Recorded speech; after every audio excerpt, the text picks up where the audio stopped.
Hello, everyone. All right. This is the big announcement.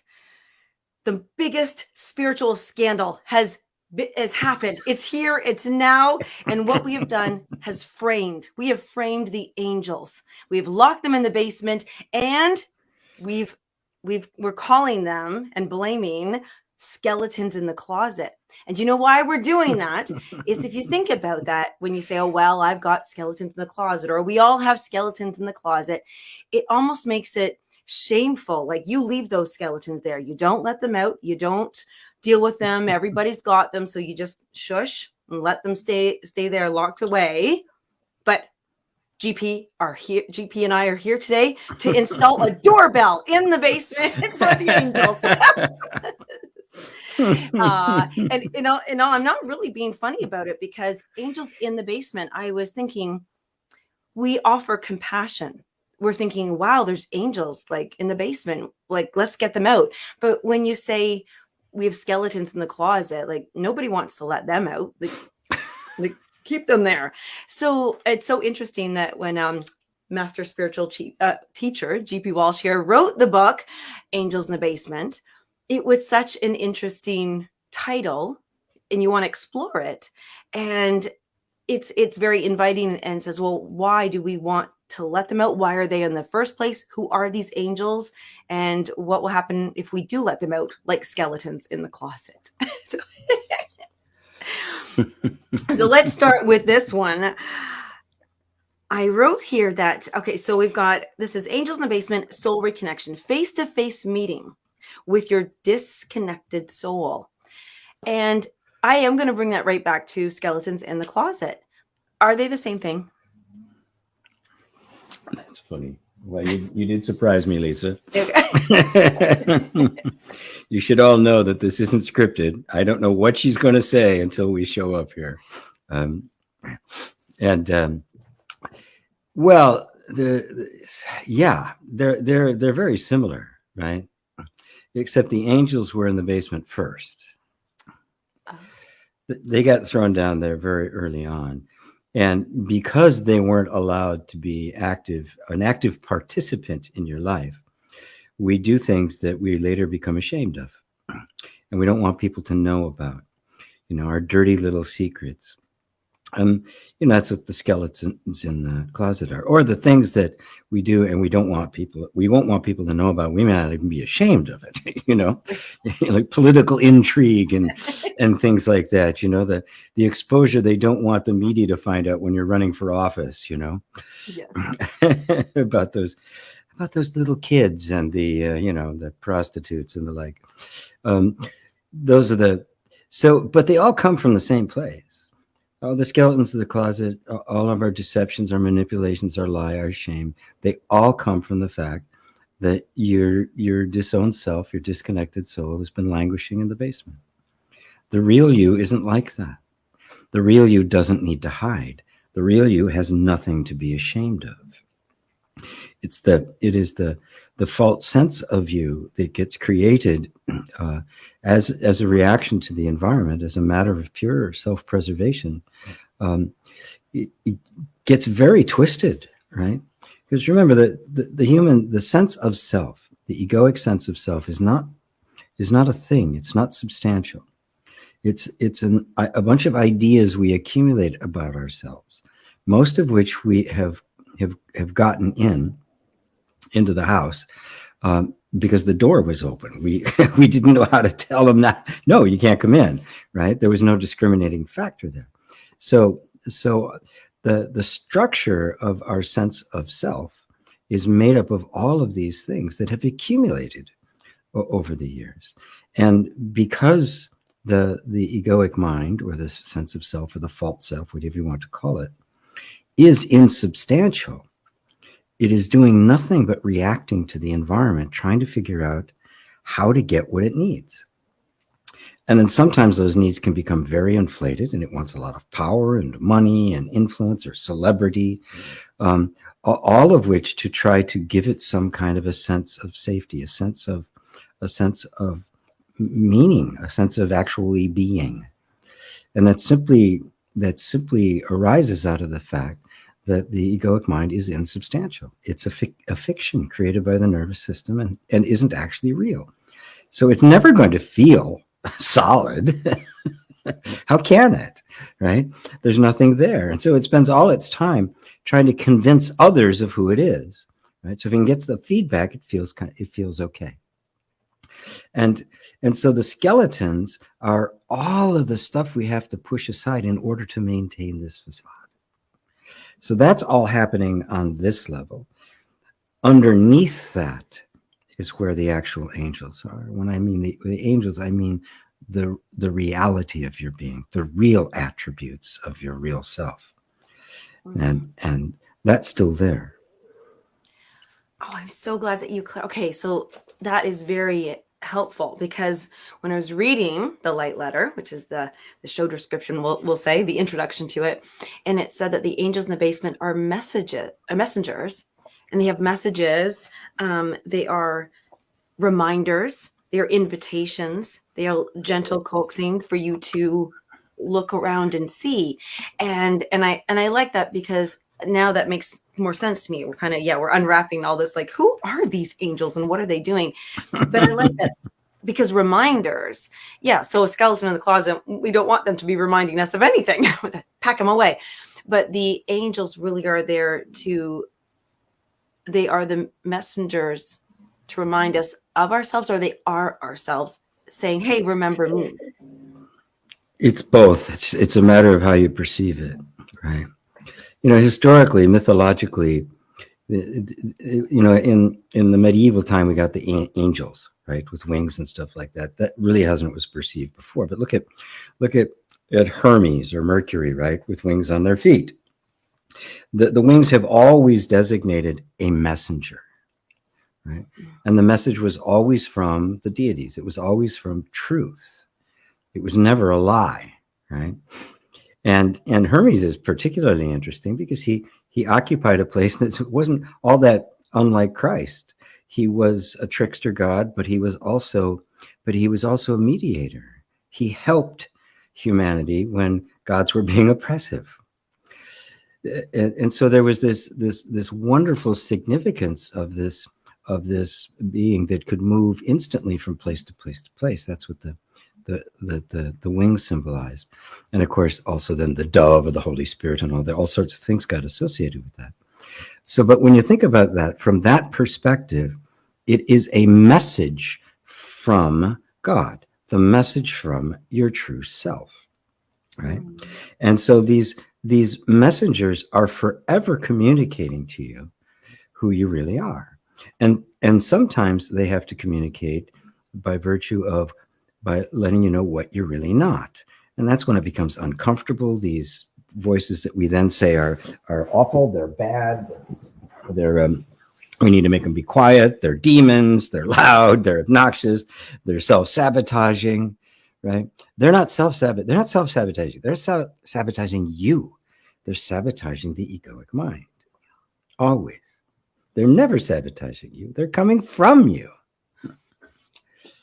Sabotage is an interesting word then, because I think we clearly are misjudging, misreading, misunderstanding self-sabotage more specifically. We might think somebody else's, but maybe could our angels in the basement be trying to get a message to us from somebody else, or is it always going to be from within?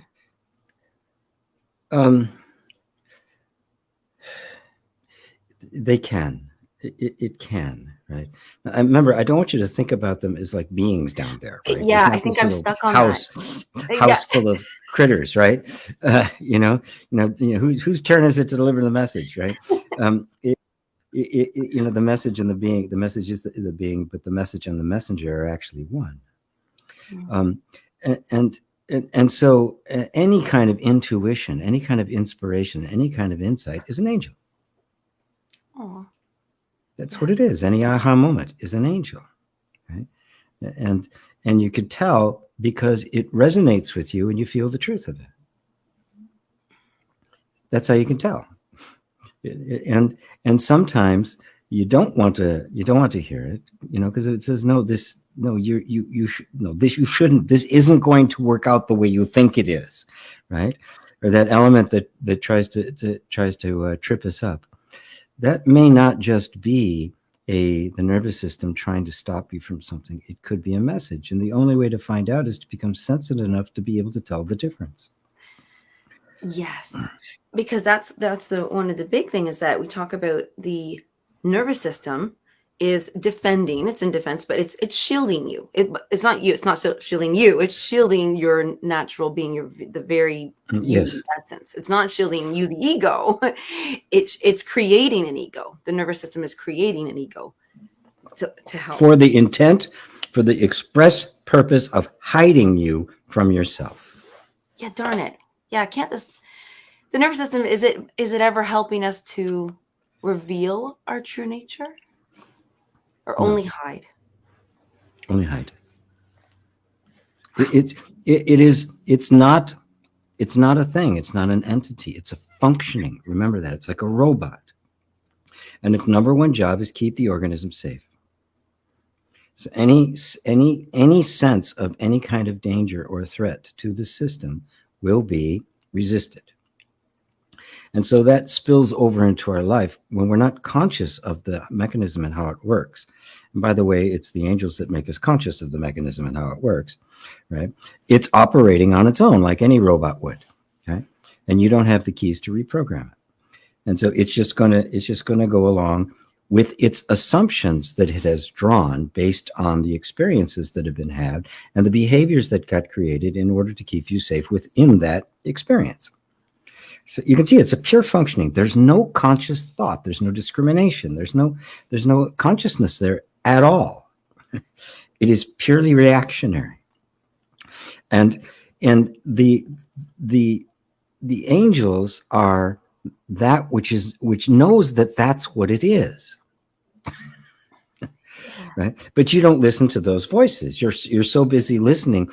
You're so identified with the functioning that when the voice says no, you think it's resistance. You think, oh, this, got to get rid of that voice. Got to get rid of that voice. Got to get rid of that voice. And sometimes the resistance is just the nervous system, which says no to everything, right? Because it has no interest in anything other than being safe. But sometimes it's not. Sometimes it's wisdom.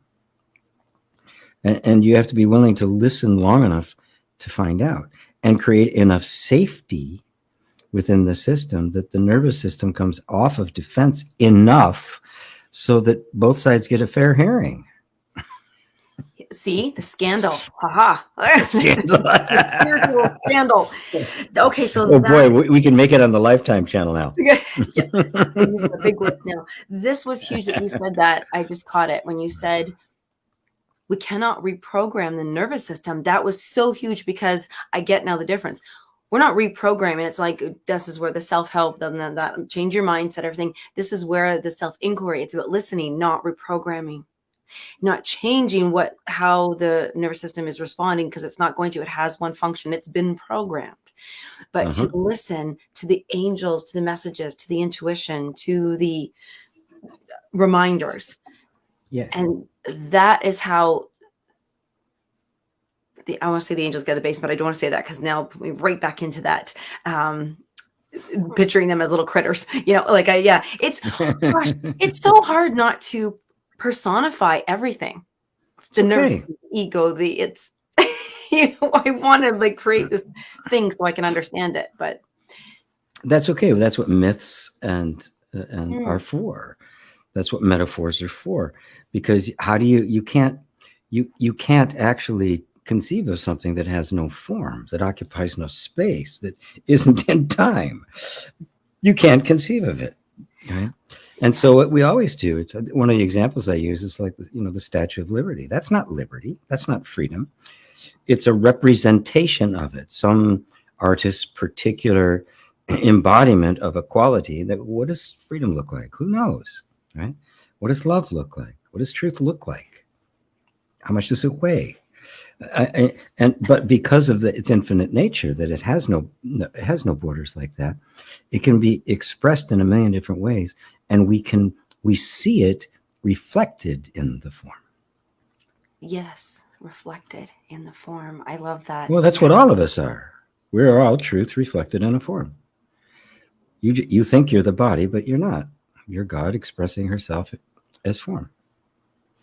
And this is where that big one is what is it protecting? Because then so the nervous system is for sure protecting the body, because if we don't have a body, then we're not experiencing.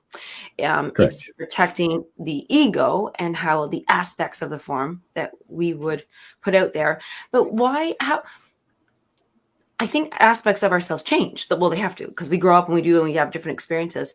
But so why are we able to?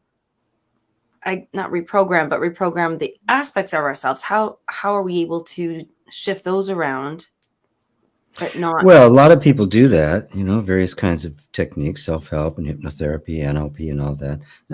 I mean, linguistic programming, right? I mean, that's what they do try to do. But you're just reprogramming the robot. So what? Who are you? Who was there before the robot was there, right? And yeah, you reprogram the robot. It's going to be better. Could be more functional. Could do more stuff. Yeah, great. So it's a really well-behaved robot now. Right. And who are you? And that's the only problem with it. I don't have any issue with somebody trying to make a better life for themselves, right? But I can also see that it is limited in its scope. And that the underlying cause of the problems isn't being addressed. The deck chairs are just being rearranged. Oh. The actual underlying thing hasn't been addressed, because the thing that is giving rise to all the problems is believing that I am the ego. Yes. And that the ego is not just another part of the functioning. Okay, this is massive right now. Hold on, because I got this before, guys. So this is really interesting. It's like little layers, and they're so they almost. If I were to try to tell somebody, "Oh, I had this epiphany," and I think it's life changing, because I can feel it. But if you try to say it to somebody else, they'll think, well, either they already knew that, or they can see how easily you would come about that. But right now, when you said you're just building a better robot, I immediately thought of somebody who might go through anger management. Right? Like that's a popular course. And, there's a movie I think called it. And, yes, indeed, with Jack Nicholson of all people. Yes, perfect. Yes, that's so well in there. Perfect.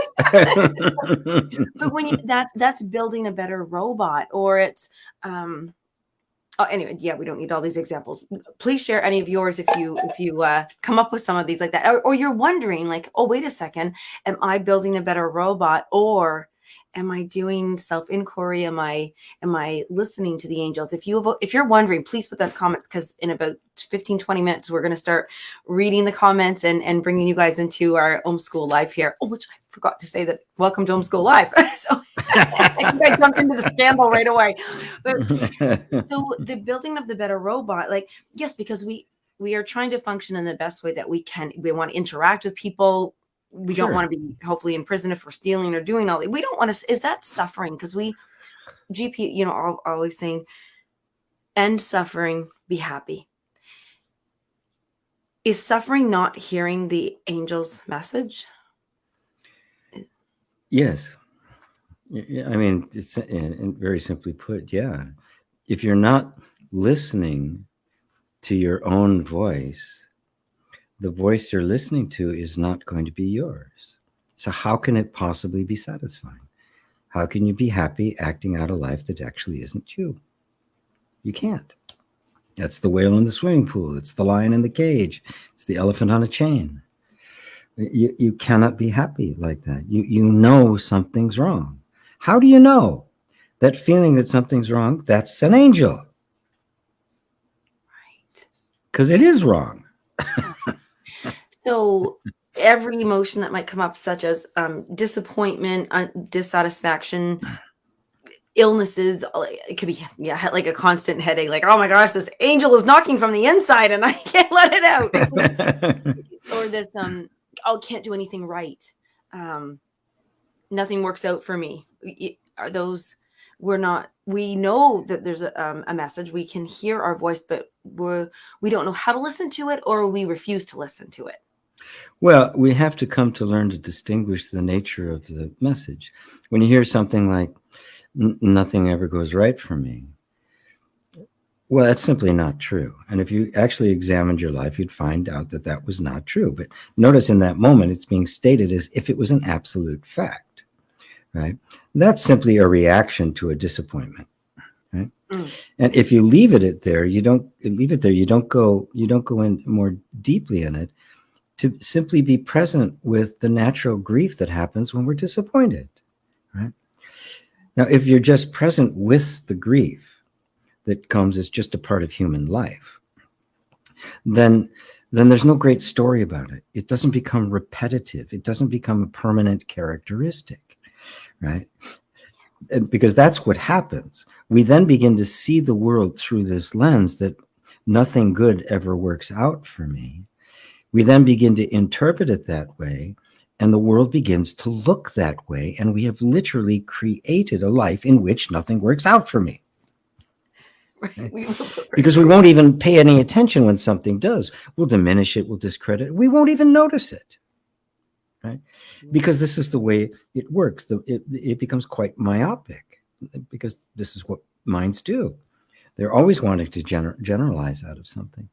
But if you see everything as just an event that took place that you have to react to, and none of them represent a permanent condition, then every event can be experienced on its own terms, without any baggage from the past or any expectation of the future. And that's where suffering begins to diminish, because it's like, yes, I wanted this to happen. It didn't happen. What does that mean? Nothing. It means it didn't happen, and I wanted it to. That's all it means. It's over. It's like, okay, you'll feel it goes through the system. There'll be disappointment. But what's actually happened, right? Just an event of life has come and gone. Not every flower you plant is going to grow.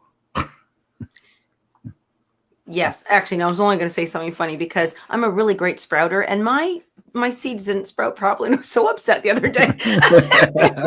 No. But, right, not every seed's going to sprout. So I think I'm pulling this a little bit from what you're saying now, as well as the light letter. So characteristics, how we might recognize someone, is limiting. And if I only hold somebody, GP Walsh is this characteristic, am I actually limiting my own experience of you because I believe you to be this, and I won't open my world and perception about someone else? Or is it only about myself that I am? Oh no, it's everything. Oh, okay. It's your whole world. You know, I mean, it happens all the time in relationships, when all of a sudden it's like, who are you? I mean, so all of a sudden, you know, your spouse or your boyfriend or girlfriend starts acting differently and suddenly you notice it, right? You hadn't noticed the minute changes that have been going on for 10 years, right? But all of a sudden, one day, you see it. What did you do? You changed. Of course I changed, right? But this is the nature of the mind. Life is a flow. It's totally fluid, right? It's never the same twice, right? Minds are more like cameras. They take pictures and then they stare at the picture. And if that picture doesn't get updated, right, then they think this is you. They're talking to the picture in their mind. They're not talking to you, right? Yeah. And of course, there's such a disconnect there, and we feel that. We feel that as a lack of connection, a lack of presence. We see something's wrong with my relationships. The intimacy is there. The juice isn't there. What happened? Well, you're looking at a picture of somebody. You're you're kissing the photo, right, and not the person.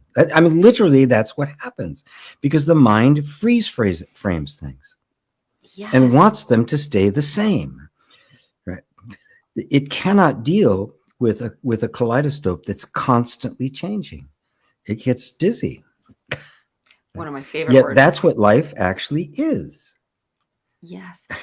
I had an experience on the weekend. I had my family over, and I have a sister. I have siblings. I love her, but you know what? We were siblings and sisters like everybody when you're little. And hate you, love you, all that good stuff. So my father and my sister and I were reminiscing. going through the photos in our mind, and they both had said something, and I said, "Oh, that's not true. I never did that." And it was like shocking to me.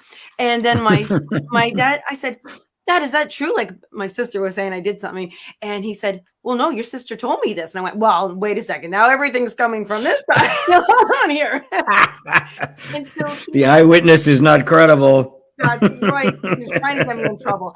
And so for, I'm 45. So like for 40 years, they were that characteristic that they felt me to be, they were seeing me, and those gets buried in there. And I was living my life thinking I didn't do that. Maybe I did, maybe I forgot. But it's so interesting because it got me thinking, like, wow, like you could have done something or could not have done. You could have had a characteristic about yourself or not had a characteristic about yourself. Maybe you're really good in math when you're little, but now you're not, or vice versa. And we treat ourselves if how we remember that picture, and because others are treating us that way too. So this is so well, yeah, we have the views, we have the picture of others, and we have the picture of ourselves, and the picture of ourselves is the most static of all. That picture is the ego, and it's just a picture, because the reality of the ego doesn't exist. Life is just flow, right? Thoughts are just flowing. Now everything in life forms patterns, right? So it's not chaotic flow, right? It's a very beautiful flow. And on some levels, the changes are happening, I mean, just mind-numbingly fast. At the levels of the quantum of the atom, changes, nothing stays in the same place. In quantums, things can be in the same place twice. I mean, it's just a completely strange, bizarre world down there. As you move up, things kind of slow down, right? Right. And at this level, it appears as though there's a consistency to this body form, right? Mm-hmm. So that I don't look anything like I did 50 years ago, but there's something that's the same about it. There's kind of a thread there, right? Buckminster Fuller called it pattern integrity. It just kind of holds the pattern for as long as it can, right? And yet at the same time has to renew it, because if it gets static, it dies. So there's this incredible mysterious dance between consistency and constant change. This is the impermanence Buddha was talking about. Right? And if it is all impermanent, what you know of somebody today is not true tomorrow. Not may not be true, but isn't true. They are not the same. But sometimes the changes are so gradual, right, that we can still function. It's not like one day you're gonna wake up and be a car, right? Transformer. The transformer, yeah. It doesn't work. It doesn't work that way. But see, this is the whole point. The angels are you as a flow. That's why they're not beings. They're not people down there. They are the flow that has been entrapped by the egoic mind, which was created by the entrapment of the environment in which the organism had to survive, which basically put the thing in a jar and it couldn't flow anymore. And out of that inability to flow came pictures of what it was like.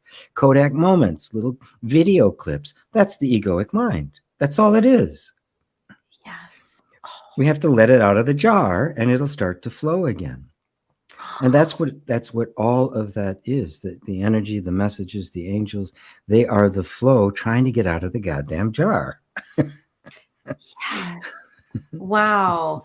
Yeah. It's fun. I love it. It's called Angels in the Basement, but when you just change their little environment to me, like a jar, instead, or in the river, it's a rock in a river.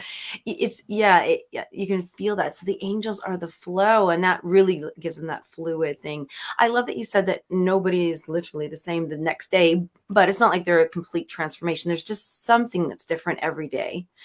All the time. But with that thing, and that's why when we think sometimes, well, people can't change or leopard in their spots and all that good stuff,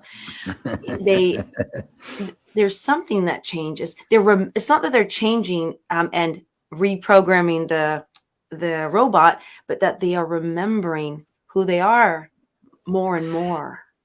The robot is functioning on one level as kind of an interface to the world, but it isn't. It is the antithesis of the flow. It is the mechanism that is trying to keep it from flowing because it doesn't feel safe to flow. That's why every desire we have for a change, a genuine desire for even a change that's very, very positive, meets with an inner resistance. Always. Why? Because you've got these very conflicting interests here. We have life as it actually is, which is the flow, right? And this whole functioning that is trying to keep it safe, and so it doesn't want it to flow. Now, both of these are natural functions. The job is the job of the conscious being is to reconcile between the two, so that they're mutually supportive, right? And ultimately, you get in touch with the immortal part of you that cannot be destroyed, and the safety mechanism just completely comes down. Even death isn't a problem because you don't die. This particular flow just ceases, but the flow doesn't cease. Every bit of energy in this body, and I've been through, I'm on body number 10 now. Right, every 7 years they turn over, so I'm body number 10 now. So none of it's the same. The flow continues, and when this body finally has, I'm enough, I can't get any parts for it anymore, right? They don't make parts for it anymore, and it dissolves. What's going to happen to all that energy? Is it going to go somewhere? No, it's going to flow somewhere else. Right. But what about me? I'm beyond the flow. And we're going to come back to that, because I was like, just before we leave the flow and the blockage parts, because it's safety and there was resistance hitting, our phobias, a grandiose fear, headbutting like that, with the strong desire to change. Phobias are just an extreme association that takes place, and they're usually based on traumas and things like that. So there's a deep fear here that I can't face. It came from something in my childhood. And then it gets projected onto some kind of an experience. So I'm afraid of my mom, but I can't actually come to terms with that. I don't even know what happened. I can't even remember it. So I'm afraid of water. So it projects itself on something else. Right?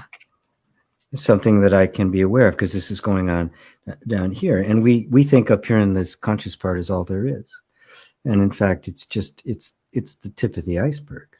It's really just what's floating up to the surface of all the stuff that's bubbling around down here. Self-inquiry, inner reconciliation, meditation go past all that directly down to the originating point. They don't depend on the mind at that level. They don't depend on the subconscious or the unconscious. It goes prior to all of that. Okay, now that brings it beautifully to like who you are then, because now, of course, I'm using that analogy. So if I'm imagining all the little ripples on, of waves, little tiny ones, big ones, all on the surface, when we use self-inquiry or an inner reconciliation, IR, when you hear GP ever say that, that's what that is, or in meditation, it doesn't matter about the ripples and the waves. Those are the characteristics of that. We're going to the true self. Correct. We're going to what it is that's creating the waves. Right. Whereas for the most part, self-help and all of those things are concerned themselves with the waves, and maybe a little bit it's under the surface. Right? Okay. I want to know the ocean. You won't understand the waves till you know the ocean. Right. Okay. And then you find that the waves are the ocean. You can't separate the two. And that's the liberation. Even the thoughts, even all of it, belongs to truth. Oh, that's interesting. I just had a flashback of when I first met you, and that was what we're really talking about, like the truth. And I kept in my very logical mind, when you would say the word truth, or we have to know the truth of who we are, that is the truth, I kept doing a flip side, comparing it to, so I would think, oh, so everything else is a lie. but it's not that. So could you just speak to the truth of who we are? It's not that the opposite is the lie of who you are. It's different. Yes, it's just a falsity, right? I mean, what do you do with 2 + 2 = 3? Is it a lie? If I believe it, I'm never going to come up with the right answer when I'm balancing my checkbook. If you balance your checkbook, I never do. Right? You're going to come up with wrong answers and wonder why. Right? That's the wave. But you've just mistaken something. Right? So, we want to make it a lie as if it's an act of will. In order for it to be a lie, there has to be a conscious entity there making a conscious choice to not tell the truth, which means it must know the truth. That thing doesn't exist. You can't tell a lie unless you know the truth. Right. That was good. Sorry, I like that one. So it isn't that at all. It is a misperception. It's an illusion. The desert's there and the heat and everything, but not the mirage. The rope is there, but not the snake. You don't have to kill the rope. Yes. Misperception. See, there again, it's so much more gentle and loving and inviting for you to explore something. That nervous system, like when we do the meridian tapping, the energy work there, you're saying, okay, wait, we don't think you're lying. It's this. I know you're not lying. You're telling me your truth, right? Let's look together. What a completely different conversation, right? It doesn't want to hold on to this. It's more than willing to see, oh, it's not true. Okay. As a matter of fact, it'll let go a bit faster than your ego will. It can take your ego a while to come down from the high horse, right? The nervous system's, oh, okay, because it has no vested interest. It only cares about safety. Oh, okay, this is more safe. Good, done. And you can see miraculous transformations take place because of that. Right? But it's making it safe enough for that to be known, because it's holding on to that position doggedly because it has been a position that has kept it safe for your whole life. It's not just going to let it go unless it's got something better. And so, yes, it's totally gentle. Those of you have watched me do EFT with people, some of the most horrible things come up. I don't disagree with it ever. Right? Oh, yeah, you're right.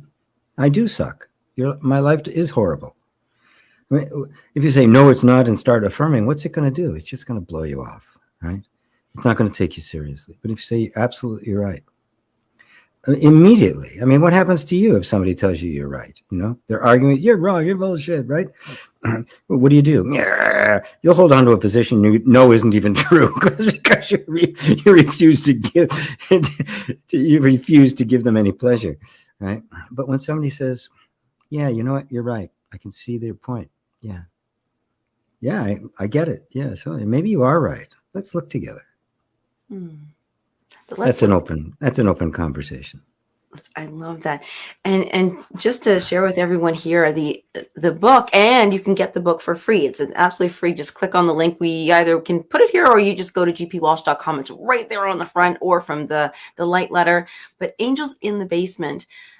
This is so interesting that I'm thinking of the nervous system being, what needs safety, and the ego. Well, I hate to say this, but we do want the death of the ego, but nicely. And it's no. How do you kill something that doesn't exist? Oh, wait. I want the death of Mickey Mouse. The ego doesn't exist. It's a functioning. It's an idea. It's a thought. You don't have to kill a thought. The phrase ego death sounds very nice. Everybody likes that these days. It's gotten kind of trendy, right? But if I could kill it, that means there's actually something there, which means I might not be able to get it. Did I get it all right? Did I get the roots right? It's not an entity. It's a thought. It's not self-aware. There's nothing there. That's the real dissolution of the ego. You can't kill it because it was never alive in the first place. Do we mourn it then? Why? It never existed. It's a disillusion. I like that. It's a disillusionment of You are hap- deconstructing your belief in somebody you are not. That's it. That's all that's happening. and you said it would only happen when there's something better, which is the truth of you. The truth of you, yes. Hmm. The truth of you reveals the falsity of you. And nobody hangs on to something that's not true once they see what is. It's self-correcting. It's just, oh, it's an illusion. Nobody hangs on to the idea that the sun is going around the earth. Right. Nobody hangs on to that idea. Right? Oh, it's not. Oh, yeah, I get it. It's not a struggle. I don't have to go through convalescence, right? I don't have to meditate for 30 years in a cave, right? Oh, yeah, it's gone. It's gone, right? Why? Because it's just an illusion. It's just a belief. Right. Wow. I like that. It sounds so much easier too. Like easier in this, yeah, in a different kind of easier. This is the lazy man's religion.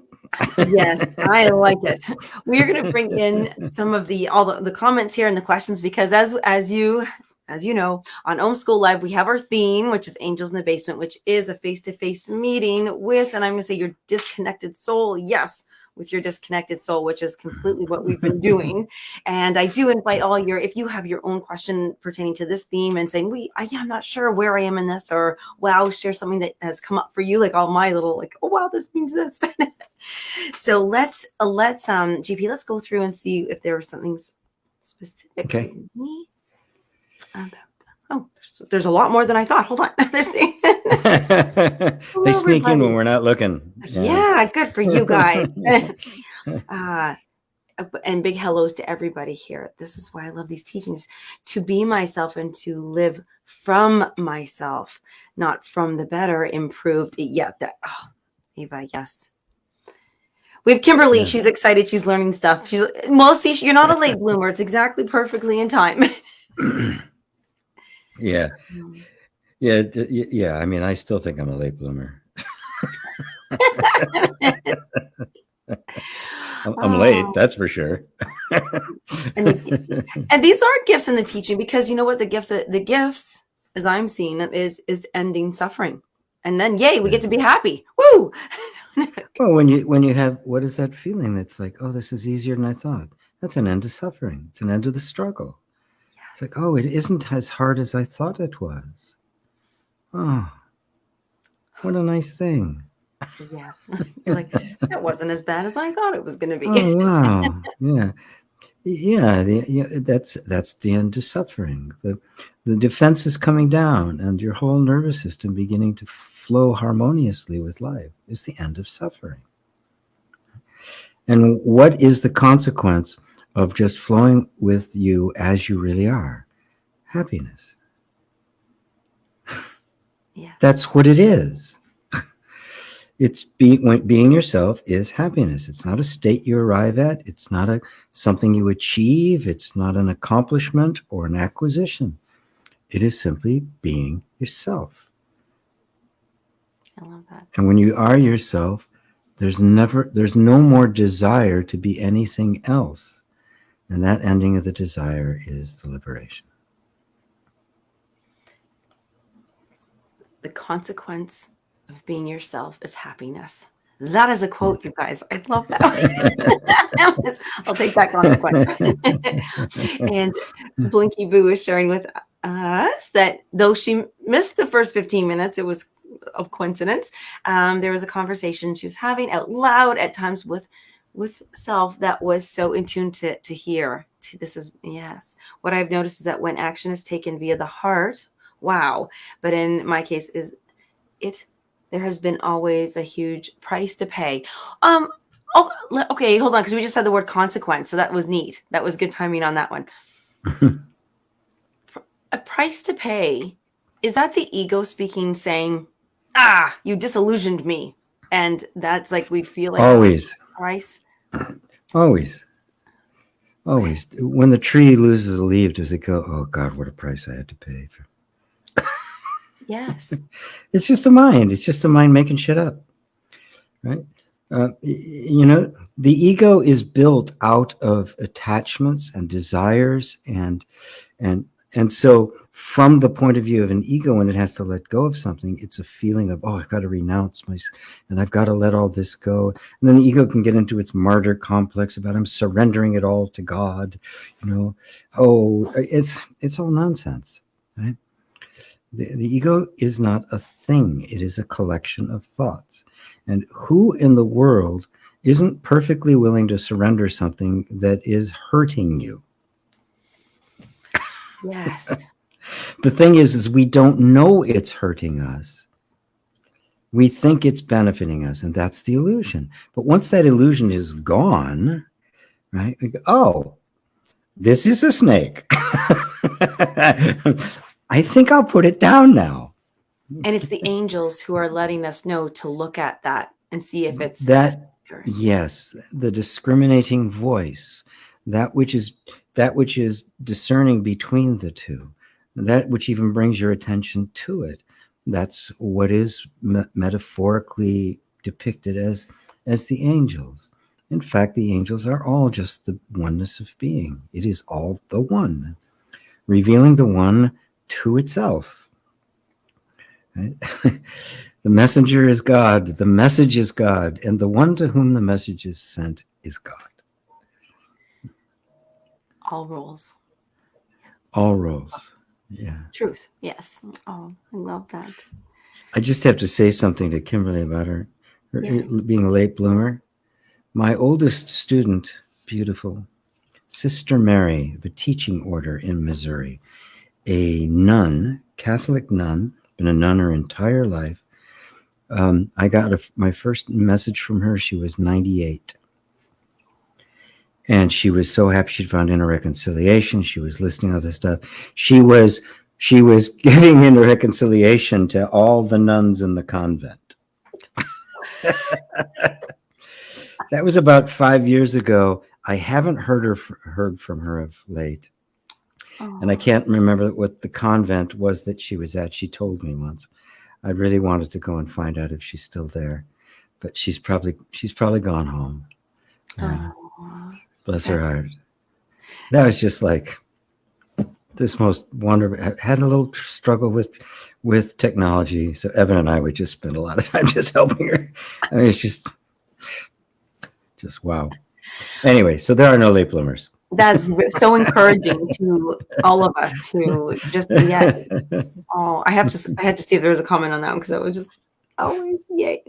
All right, so see, yes, I love this, and now the rulings here. So, and Kimberly is sharing her appreciation. And hello, everybody. It's CH Dante, and we've got more Blinky Boo. The price is high. Toss up. How can we make it easier on ourselves if we are fearing the price? We think I can't do that. It's gonna be too hard. Is that what's happening? Inquiry, self-inquiry. Yeah, the mind's always going to say, no, you don't want to do it. What if you don't like it? You could end up in a far worse place. Better to stay here. Become really self-aware. Use the inquiry to simply watch the thoughts. When the thought comes up, where is this originating from? Is this thought the character, the flavor of this thought? Is it pointing me towards fear, towards constriction, towards ego, or is it pointing me towards freedom and love and openness? That doesn't mean you always have to do the thing, but it opens up the door so that you can see clearly. So you're not simply seeing through the eyes of the safety mechanism or the self-servingness of the ego. But whenever you want, whenever something comes up and you feel like you have to let it go and you can't, obviously, then you can't. Then you have to look at the grasping of it. What is this bringing me? What is it that I think I'm getting here? This is the whole thing with trauma and the like. I mean, what Gabor Mate says about the addiction. The problem is not why the addiction, but why the pain. You have to look beneath the behaviors, the things we're attached to look, why is the hand grasping it so tightly? What is it afraid of? Right?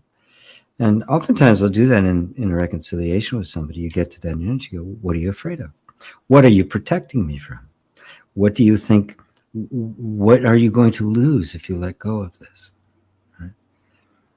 And believe me, even severe addictions are being held on to because the alternative is worse in the ideas in the mind of the system than it is than the consequences of the addiction. The heroin addict will have their entire life, their whole body, they will die just in order to have that feeling of the big warm hug that heroin gives them, because it's nowhere else in their life. So you can't just pull things away from people. It's cruel. It's unkind. Without holding out that hope that is the nature of our true being, to just surrender to God for what? Why do I have to give this up? Right? And in this path, the non-dual path, you don't have to give up anything. You just have to see through the stuff that doesn't work. And once you see through, you give it up. And at that point, it's not I'm renouncing the world, right? It's not I'm surrendering it all to God. It's like, oh my God, this doesn't work, does it? Okay. That insight all by itself just falls away. It's interesting because sometimes we end up bringing up addictions a lot, and we think because they're looking for something that feels better. And and maybe we'll do a show on this one. Let me know in the comments if you would like to have a show around family, because sometimes it's not even just the addiction that we have to do something out of. It's my responsibility. I have to do this. Maybe it's taking care of your elderly parents, or doing something that it's causing you suffering and pain, but you can't not do it because it's a role that you have promised or committed to, or you have to, or it's all these things, but it really isn't. Where I'm just thinking of a few people in my life right now, different things. And it's, so why is it causing, like what you said, GP, is, you're hanging on to it, but why is it causing you pain? So then there's deeper and deeper. So if anybody is curious or needing some a show around the topic of family, give me a little bit more there on your situation, what you'd like some help with. But if there's something that you're feeling like the angels are knocking or ringing that doorbell, but you don't think it's even possible to open the door. So I would love to know that. Well, that's the nature. The system clings to what it knows because it's familiar, and it has to very gently be brought to the place where it can look at it.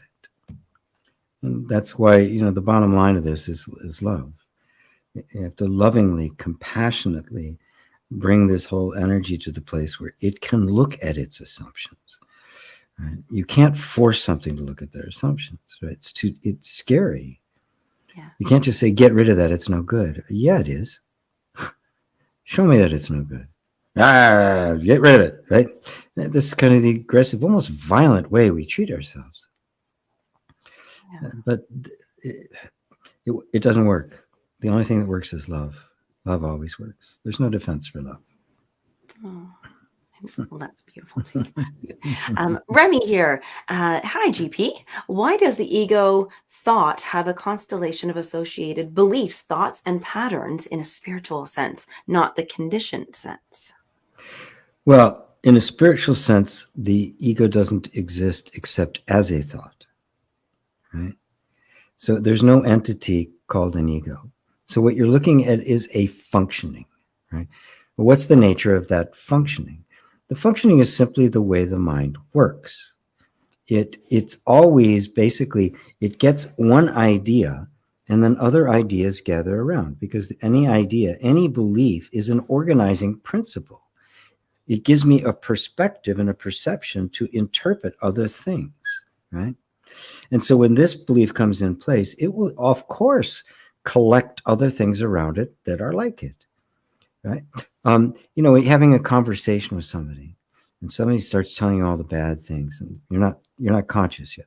There's all these horrible things. Oh God, that's terrible. Well, this happened to me. Before you know it, 2 hours go on, and you've just been commiserating about everything, right? Or on the converse, you'll have a conversation with somebody, and somebody will tell a joke, and somebody else will tell a joke, and somebody else will tell a joke. And before you know it, everybody's telling jokes, right? And it'll go on for a couple hours. What is that? Well, notice that's the nature of it. It just this. Oh, and then this, and then this. This is the natural association associating that the mind does. This is the creative process as well, right? So you get an idea, and all of a sudden another one follows, another one follows, another one follows. This is how it functions. When you have a very fundamental assumption in place, like the ego, it's a thought that is gathering all sorts of thoughts and defining the meaning of all sorts of other thoughts around it. And it'll continue until that one is challenged, because that's the nature of the functioning. And the mind, in order to feel stable, must have a center. It has to have a reference point. The mind is not self-referencing. It needs something other than itself to put a stake in the ground so it can organize, create a view of reality, and therefore think it's safe. Okay? And in this process of self-inquiry, we are challenging the most fundamental tenet in the whole system. And you just can't do that without holding out a love offering. Right? You have to create, the reason it's done it is to create the illusion of safety. An illusion because it doesn't know it's an illusion. So the only way to undo it is to give it real safety. In which case, oh, I don't need this anymore. And suddenly now, oh, that's not me. What do you, what a silly thought, right? But you can see that this is why it's difficult. And this is why only love will cure it. So what you're looking at is simply the way the system functions, that is functioning according to the false belief of the separate sense of self. And that's why everything seems to point to the ego as an actual thing, because it's acting as if it is. But there's no thing there. There's nobody there. Just like in a robot, there's nobody doing it. It's just a bunch of programs. But the one who is looking at it, the one who sees the beliefs, the one to whom all the thoughts are appearing, is not the ego, because it's just another thought. It's not sentient. That which is aware of all of this is you.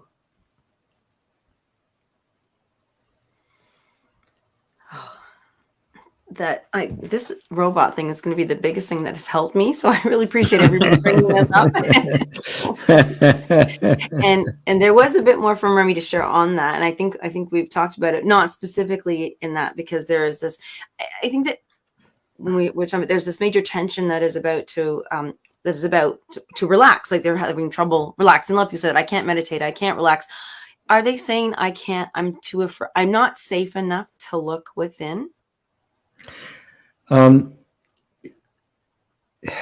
be a variety of things.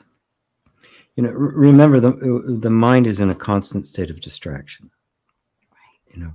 I like historical movies and things like that. I've been watching some and just kind of watching the way, what was life like 300 years ago, right? Before all the mass media and the like, right? Before all this, and how quiet it was, right? People's interests were very focused, one thing at a time, and the meaning that things had. And now you look at our world, and it's a constant bombardment. The mind is agitated beyond imagination. And I think what's better to say, I can't meditate, I can't focus, I can't do self-inquiry. It's better to just say, I don't know how. Right?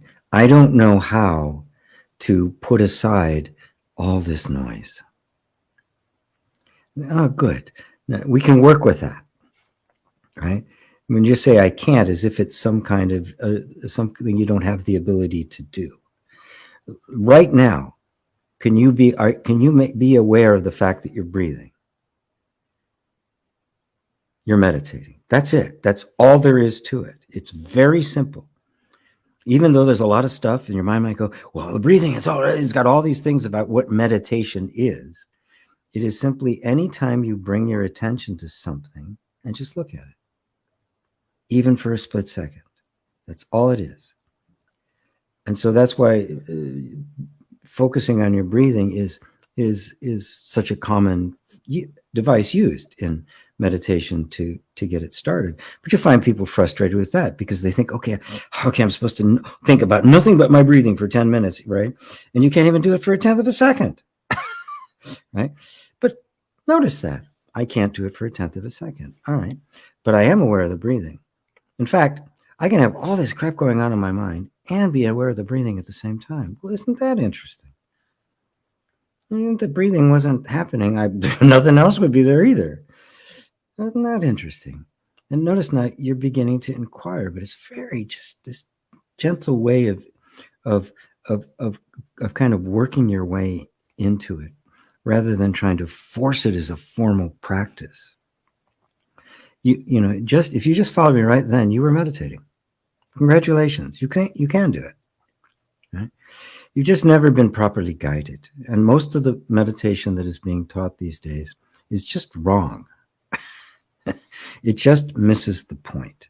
Unfortunately, it has been infected by this activity of the Western mind, which is just this overly heated. It's an overheated car, right? And the very fact that you can't get out of it, right? You can't stop it. What a magic insight. No, you can't. Nor can you stop the wind or the waves. You don't have to. Oh, damn, that's a relief. You got to stop your mind. Oh, good luck. Good luck. But if I am aware that I am aware of my mind, suddenly there's something else in the picture, right? That isn't the mind. There's just this awareness of this mind that's really active. Oh, that may get your interest enough that your attention starts to go there. And remember, this is all about where our attention habitually goes. And it always goes to what we're interested in, which is driven by our beliefs, right? But if something pops up, all of a sudden, ooh, that's really interesting. You know, you see a piece of chocolate cake, right? Or some hot guy or girl walks by. Suddenly all the noise stops, doesn't it? Why? Interest, right? Simply interest. This is interesting, isn't it? You're engaged now because this is interesting. I don't need to give somebody a discipline. I don't need to give somebody, okay, you're going to have to, lotus position for 40 days or something like that. They won't be able to do it. But if I get them interested, game over. I don't have to do anything. I think so many people are going to appreciate that. That's very helpful. I haven't read down the comments, but I think I'm going to see that somewhere because I always remember that was the first thing I left.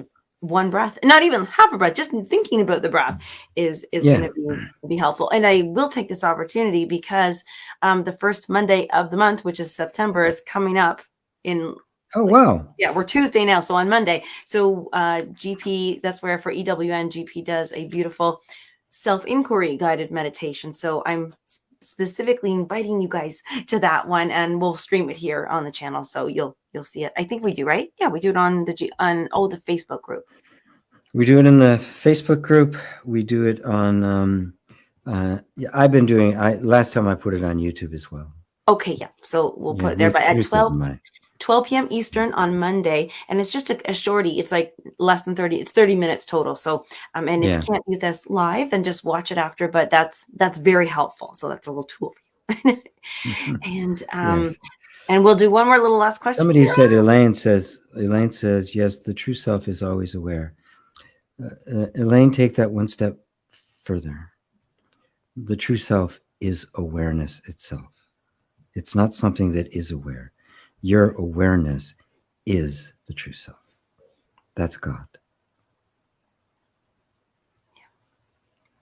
It's what you are. It's not an attribute of you. That goes into my funny thing I have about mindfulness. But anyways, that's another show. So just because I thought this was really fun, I want to read this one line and then we're going to wrap up because we usually keep it to the hour. But you want to say everything. So, and I won't be able to pronounce that. I'm going to go with Ophi or Afi, but I'm not sure. Hi, GP. I was very aware of angels when I met my twin flame. Would you know of any reason for this, or what the hell a twin flame connection is? If you have time to answer, that would be great. We'll have you do this. Oh, romance. Totally different. Totally different than what this thing Totally is. different. Romance, the great human joy and the great human misery all wrapped up in one.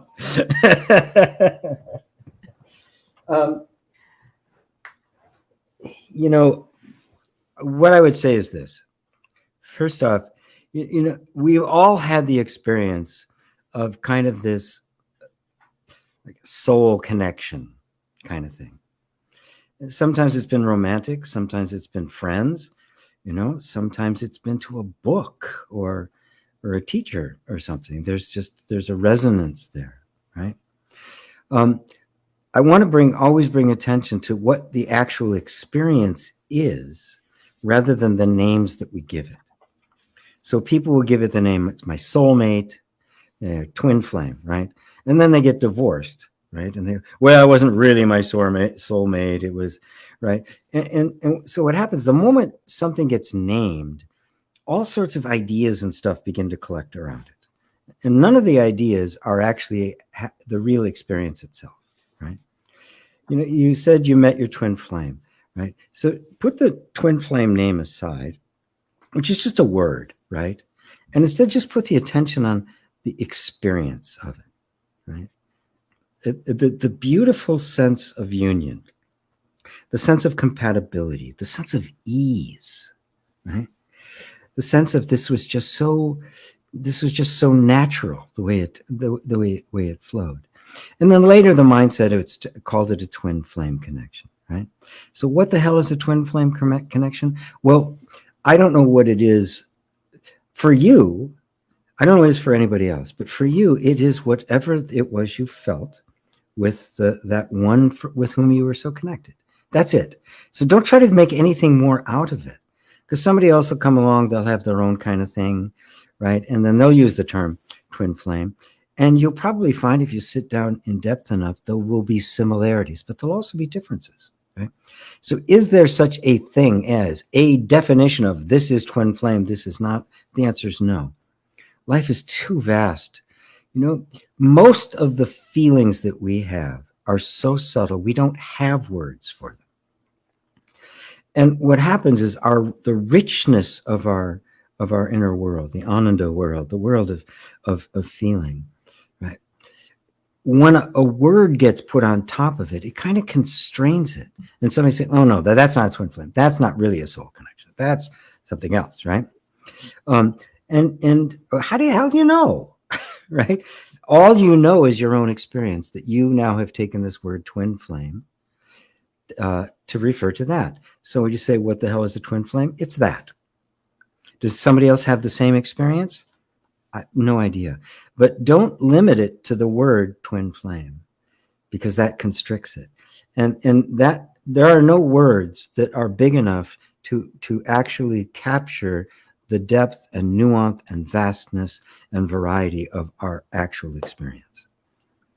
This is why this path of self-inquiry is to get you out of the conceptual, the ideas about the experience, and into the experience itself, because that's where life is. That's where the juice is. Your dog has plenty of experience of life and it's got no words for it and doesn't give a shit whether he does or not, right? Just happy as hell, right? Why? Because there's no mind there trying to muck it up and figure out what it is. You don't need, what is it? It's that. What you experienced, that's it, right? And it will be what it is. And then let it grow. Don't put it into a confinement. Again, you say it's a twin flame, and then you're going to say, oh, he did that. Oh, is it the twin flame? The twin flame shouldn't do that, right? Well, the twin flame just did that. So that's the reality of it, right? Let it, it's the flow of life. Let it define itself to you. Don't take stuff and lay it on top of it. It'll shake that off like water off a dog's back, right? And make a mess all over the house, right? You cannot contain this stuff. And every attempt we do is we're throwing it into the jar. We're throwing the whale in the swimming pool. Leave it in the ocean where it belongs. So we can use these words, recognizing how absolutely clumsy they are at giving expression. But when you touch those feelings, you can sense it in somebody else when they're touching it too. And that's it. You don't need words for that. And in fact, you can't have words. The more you put a word on it, it's less. You know that you're both there. And that is the bliss of it. That's the ecstasy of it. You don't have to try to figure out whether you are or not. You just know it. And so, what's the definition of a twin flame? You. That was very helpful. And that brings that right back to the angels in the basement, because there's an expectation of a role when we try to squeeze it into a word and match it up and then have that thing. So I thought that was actually, can wrap that together, because when the expectation of role. So when the angels are knocking on that door, and when they're just not for you to just let them out, but to reveal something to you, to let it out, to stop the word, to not have a word, just to have the feeling, the experience. And they very well may not look like angels. Yes. Yes. Thank you, everybody, for being here. And Elaine says, we're a funny, great combo. Yes, we have some fun here, don't we? Thank you, everyone. Absolutely everyone here. The only invitation that we have then, I guess, today would be just to keep up to date with what we're doing, what GP is doing, what Om School is doing, and all the things, the Tappist monk, the temple, everything good. So just come to gpwalsh.com or ask and put your comments right in here to say, okay, where can I see you guys next? Or what is GP doing? And when can I come? And okay, so just stay in touch with us. That's the most important part. We'd love to help you with anything that we can. So thank you, GP, for being here. Thank you, everybody. Thank you, everybody. See you soon. Bye-bye.